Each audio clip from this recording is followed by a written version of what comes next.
Summer ಟೈಮ್ದಾಗ ನೀವೊಂದು delicious ಆಗಿರುವಂತಹ ಡೆಸರ್ಟನ್ನು ಹುಡುಕಾಡಕತ್ತಿದ್ರಿ ಅಂತಂದ್ರೆ ಕರೆಕ್ಟ್ ಆದಂತಹ ರೀಲ್ ನಿಮ್ಮ ಕಡೆ ಬಂದೈತಿ ಅಂತ ಅರ್ಥ ನೋಡಿರಿ.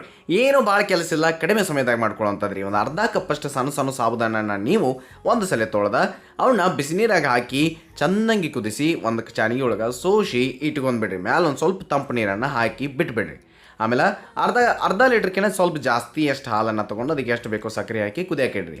ಒಂದು 2 ಟೇಬಲ್ ಸ್ಪೂನ್ ಅಷ್ಟು ಕಸ್ಟರ್ಡ್ ಪೌಡ್ರಿಗೆ ಸ್ವಲ್ಪ ನೀರನ್ನು ಹಾಕಿ ಕಲಿಸಿ ನೀವು ಬರಬ್ಬರಿಯಾಗಿ ಮಾಡಿ ಇಟ್ಕೋರಿ. ಇನ್ನು ಹಾಲ ಕಡೆ ಏನು ಕುದೀತಿರ್ತಾವ್ರಲ್ಲ ಅದನ್ನು ಹಂಗೆ ಬಿಡಕ್ಕೆ ಹೋಗ್ಬೇಡಿ, ಸ್ವಲ್ಪ ಮಿಕ್ಸ್ ಮಾಡ್ಕೊತ ಇರ್ರಿ. ಅದಾದ ನಂತರ ಈ ಒಂದು ಕಸ್ಟರ್ಡ್ ಮಿಕ್ಸನ್ನು ಅದರೊಳಗೆ ಸೇರಿಸಿ ಚೆಂದಾಗಿ ಸ್ವಲ್ಪ ಕುದಿಸಿರಿ. ಒಂದು ಮಾವಿನ ಹಣ್ಣನ್ನು 2 ಮಾವಿನ ಹಣ್ಣು ತೊಗೊರಿ, ಒಂದು ಹಾಲು 2 ಕಡೆ ಈ ರೀತಿಯಾಗಿ ಕಟ್ ಮಾಡಿ ಇಟ್ಕೋರಿ. ಒಂದು ಮ್ಯಾಲೆ ಹಾಕಕ್ಕೆ ಒಂದು ಮಿಕ್ಸರ್ ಜಾರ್ದಾಗ ಹಾಕಿ ಪೇಸ್ಟ್ ಮಾಡಿ ಆ ಹಾಲೊಳಗೆ ಸೇರ್ಸಾಕ್ರಿ. ಇಷ್ಟನ್ನು ನೀವು ಸೇರಿಸ್ತೀರಿ. ಬರಬ್ಬರಿಯಾಗಿ ಮಿಕ್ಸ್ ಮಾಡಿದ ನಂತರ ನೀವು ಆಗಲೇ ಏನು ಸಾಬುದಾನ ಮಾಡಿಟ್ಟಿದ್ರೆ ನೋಡ್ರಿ ಕುದಿಸಿ, ಆ ಸಾಬುದಾನನ ಈ ಹಾಲಿಗೆ ಹಾಕಿ ಸಬ್ಜಾ ಸೀಡ್ಸನ್ನು ನೆನೆಸಿಟ್ಟಿದ್ರೋಗ ಹಾಕಿ ಆಮೇಲೆ ಮ್ಯಾಂಗೋ ಸಣ್ಣ ಕಟ್ ಮಾಡಿರುವಂತಹ ಮ್ಯಾಂಗೋ ಅಥವಾ ಮಾವಿನ ಹಣ್ಣನ್ನು ಇದರ ಹಾಕಿ ಮಿಕ್ಸ್ ಮಾಡಿದ್ರಿ ಅಂತಂದ್ರೆ ಭಾಳ ಮಸ್ತಾಗಿರುವಂತಹ ಒಂದು ಸಿಂಪಲ್ ಆಗಿರುವಂತಹ ಮಸ್ತ್ ಸಮ್ಮರ್ಗೆ ಅಂತ ಹೇಳಿ ಸ್ಪೆಷಲ್ ಆಗಿ ರೆಡಿ ಆಕೈತಿ. ತಪ್ಪಲಾರ್ದ ಟ್ರೈ ಮಾಡಿ.